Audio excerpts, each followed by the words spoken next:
이 미중 간 패권 경쟁이 지금은 잠시 휴전 상태에 접어들었지만 언제든 다시 불붙을 수 있는 화약고로 남아 있습니다.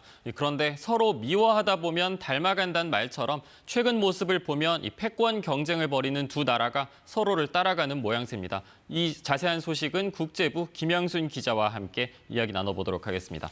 네, 김 기자, 먼저 미국 상황부터 좀 살펴볼 텐데 사실 미국 하면 수정헌법에 표현의 자유도 명시된 나라인데 최근에 이 보도 취소 사태 때문에 상당히 시끄럽다고요. 네, 맞습니다. 미국의 CBS라고 있어요. 우리로 치면은 MBC와 네. 비슷한 상당히 큰 규모의 방송사인데요. 이 CBS의 대표 간판 프로그램이 60미닛이라고 우리 추정 60분과 비슷한 프로그램입니다. 근데 이게 방송 3시간 전에 갑자기 취소가 됐어요. 근데 해당 보도가 다루고 있던 내용이 트럼프 행정부가 이민자들을 추방한 엘살바도르에 있는 이민자 수용센터에서 일어나는 학대를 다룬 것으로 알려졌거든요. CBS는 추가 취재가 급하게 필요해서 취소시켰다라고 했지만 제작진은 이게 바로 정치적인 판단이다라고 주장을 하고 있습니다. 특히 지금 CBS의 모 회사인 파라마운트가 현재 워너브라더스의 인수전에 나선 상태거든요. 네, 트럼프의 심기를 거슬러서는 인수를 할 수가 없기 때문에 이렇게 방송 취소 결정을 내렸다. 사실상 이거는 검열이다라고 주장을 하고 있습니다. 이 언론 보도에 대한 검열도 사실 상당히 예민한 문제인데 그것보다 이제 코미디, 어떻게 보면 풍자의 영역에도 이런 검열의 칼날이 좀 가해지고 있다고요. 네, 대표적으로 지미 키멀 쇼라는 코미디 쇼가 폐지됐었던 게 아주 대표적 사례인데요. 이 지미 키멀 쇼 먼저 이야기 한번 들어보시죠. He tried his best to cancel me. Instead, he forced millions of people to watch the show. That backfired bigly. He might have to release the Epstein files to distract us from this now. 지미 키멀은 트럼프의 심기를 거스르는 말을 했다가 우리로 치면 이 방송 미디어 통신위원장, FCC 위원장이 프로그램 폐지를 언급을 했습니다. 그러자 이 주관사인 디즈니에서 쇼를 폐지하겠다라고 해서 거센 역풍을 맞았었거든요. 그나마 이 CBS나 디즈니는 민간 미디어 회사이기 때문에 이 정도였고요. 공영방송인 PBS 그리고 미국의 소리 VOA, 자유아시아 방송 같이 미국의 정부의 공적 자금이 투입되는 이 공영방송사들은 이미 1,300명이 넘게 해고됐고 지금도 구조 조정이 진행 중입니다.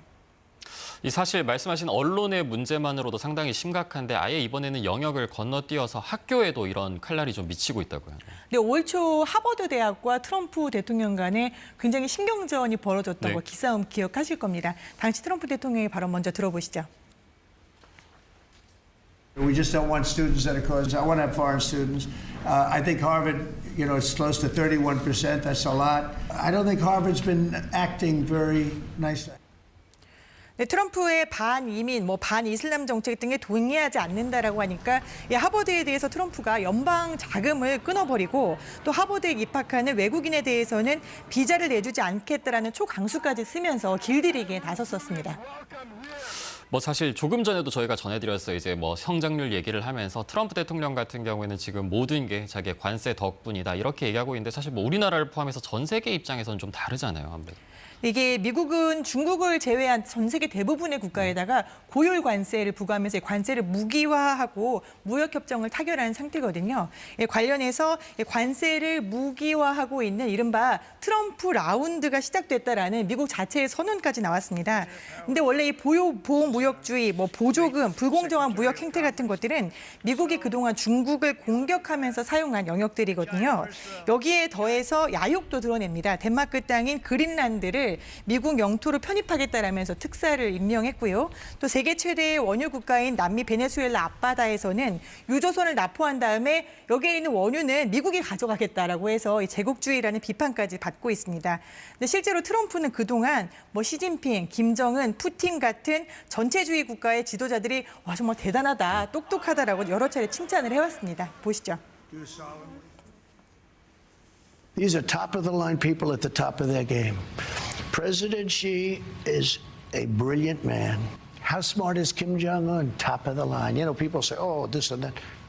Really 그러다 smart. 보니까 자신이 좋아하는 그들의 통치 스타일을 따라하고 있다, 전체주의로 변해가고 있다라는 비판이 나오는 이유입니다.